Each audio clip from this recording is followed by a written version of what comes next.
Henry joins us in Chesapeake, Virginia, coming up next. Henry, what's going on?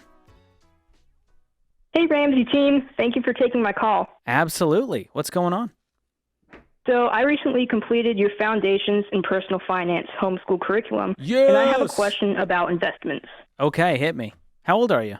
So I'm 16. Don't hit George. It's a whole thing. I'll go down easy. Yeah. All right. So specifically, my question is Pokemon cards. My parents say that Pokemon cards don't have any value in them and that they won't make me any money. But it seems like every Pokemon card set from previous years has just been going up and up in price. For example, a box of Pokemon cards that were released in 2021 originally sold for $120. Now they sell for about $400. What are your thoughts, and are Pokemon cards good or not good investments? Great question. Very well worded, Henry, and I'm proud of you for going through the curriculum. Did you learn anything in the curriculum about investing? Do you remember anything from that section? I learned that I should never invest in anything that I do not know about. That's good, and you seem to know a lot about Pokemon cards, that's for sure. Will you teach me something about Pokemon that I don't know? And this will be even what that Pokemon was a challenge is. because John knows everything. I don't know what Pokemon is, so tell me. Well, Pokemon was originally released in the mid-90s in Japan, and its original name is Pocket Monsters. And it first used to be a game on the Game Boy called Pokemon Red and Blue. Dude, Henry, That's you're what like I grew up playing. You're like a Pokemon scholar. This is amazing. So, And eventually it kind of evolved into Pokemon cards, which came out in Japan about 1997 and in America about 1999. this is what I grew up playing, John. Was Game Boy, Pokemon, got the cards with my friends, and you got the packs for, $4 or $5 from the so comic weird. book I grew store. up dating and playing Did instruments. you, though? I don't know. Sure.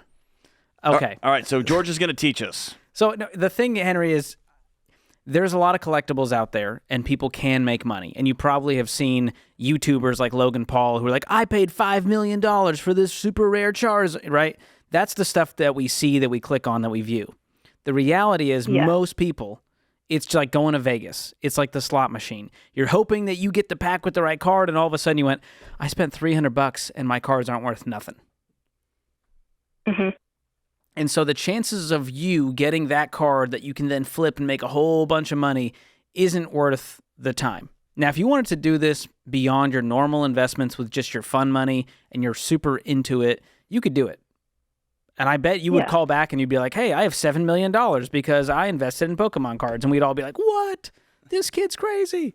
And so I'm not saying that it can't be done. I don't want to shoot down your dreams. But the truth is, these collectibles, these commodities, they're just based on hype. And so Pokemania could end next year all of a sudden because we all move on to something else. Versus something like the stock market, which history has shown us will appreciate over time. Yes, there'll be some volatility, but over 50 years, it's going to be a good investment. We just don't know that about Pokemon cards. Now, here's my challenge to your parents. I think they're right. I think George is right. They're not great investment vehicles. And also, sometimes having a collectible that you're interested in is fun, and you clearly have a lot of it. You know the history of Pokemon cards. So is trading cards, getting new cards, going through the value of them, is that fun for you? Is that exciting? Well, it's exciting to open Pokemon card packs and see that these are pretty rare from the sets that they were released, and going, wow, this is like one of the rarest cards in the set. Yeah, so I don't want you to lose that joy for something that you're interested in that you think is fun. I just don't want you to go into debt for it, and I want you to not save up for college for it. But man, I want you to enjoy your life too. All right. And it's about the spirit of it, right, George? Yeah, there's an entrepreneurial spirit that you have, Henry, where you go, I love something, but I also want to see, like, could I make money from this? And that's a great thing to feel inside. You just want to do it the right way. Otherwise, you're going to be chasing the next kind of get-rich-quick thing. I'm going to buy this and hope, because it's the same spirit that a lot of the crypto bros have, right? You know about cryptocurrency, and they're going, oh, if we just get this one coin, it's going to be worth 10x a year from now. This is going to be the one. And so you're kind of hoping for the same thing with Pokemon cards, that if I just buy the right pack, it's going to have the right collectible that one day will be worth something. So I would do it because you love it and do it with your extra fun money, but I would not do it as part of your investing strategy.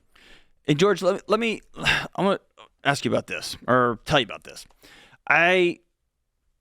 This is 10, 12 years ago. I had just bought a house, and then somebody else bought a house down the street, and I was checking every house purchase to see what they were buying theirs for, and I was kind of doing my own comps in my house because I was a little bit, and I was trying to keep up with every sale, and what are you listing it for?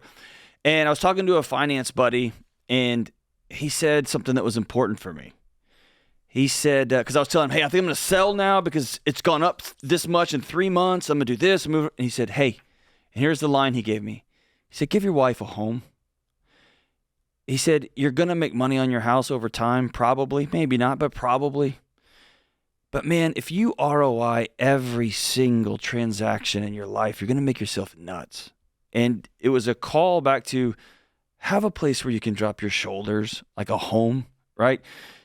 Follow good money principles, obviously, but we can get obsessed about things. And so I used to buy a guitar, and then I would always like, how much does it cost? How much does it cost? And have I made any money?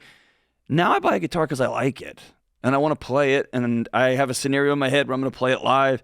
And if one day it's worth money, great. But I had the money now. I saved up the money. I bought it. I like it. I play it. And if it loses money, I still got the enjoyment out of it that I wanted, right? And so I think with things like Pokemon cards, with some baseball cards, whatever thing you're kind of into, have a spirit of joy about it. And if it goes down in value, you still have the joy. But man, I think there's a few things. I think we over ROI everything in our culture, and we over hack everything. And there's some things like a home. There's some things like strumming a guitar in your basement when your kids are asleep. There's something about, I don't know, writing in your favorite journal that are things that just bring you peace, and they bring you joy, and they bring you beauty to your life. Man, those are worth the expenditure in and of themselves. And if they end up being worth money down the road, great, right? Yeah, you make a great point. There's a lot of things in our lives that we subconsciously make idols in our lives, where we spend so much time in it, around it, that it takes over our brain. And so when crypto came about, my major issue with crypto was not that you're going to lose a bunch of money. That's a possibility. My issue with crypto was that it was 24/7, and you can just see on your app it volatility all day long. And there was new coins. There was community groups all about it, and you could just have it consume your life. And that's why I joke that crypto is just, Mary Kay for young men. Because there was this obsessive nature, just like there is with multi-level marketing, where people were it took over their life. It became a personality trait. And that's where I go, let's draw a line here. It's great to enjoy something. It's not great to be consumed by it. That turns into an addiction. I love that. That's good. There's some wisdom for you, John. But I don't want to hurt Henry's dreams, because this kid's amazing. He's going to go big places, and there's nothing wrong with using these Pokemon cards and having fun with it. Well, and I also think that's an important conversation to have with parents. So my son, he cleans out the horse stalls of the people who live next to us on the ranch next to us, and he earns his own money. And he also mows our yard, and I pay him for helping participate in mowing our place. And he earns his own money, and then he'll want to spend it on something. And my first impulse is often, that's stupid, or why would you want to spend it? And then I think, no, he's 13. This is when he's going to learn those lessons of value and what's important and what's not important. So we're taking care of the giving. We're taking care of the saving. It's your money, right? And I think for parents, it's good to teach them lessons, but also let them learn, ooh, I spent $25 on what? Yes. Right? And man, that wasn't worth it. Yeah. And learning that way is much healthier than being forced to never get to play a video game your whole life, or never getting to buy some Pokemon cards. So I'm rooting for you, Henry. Keep us posted on how it goes, my friend.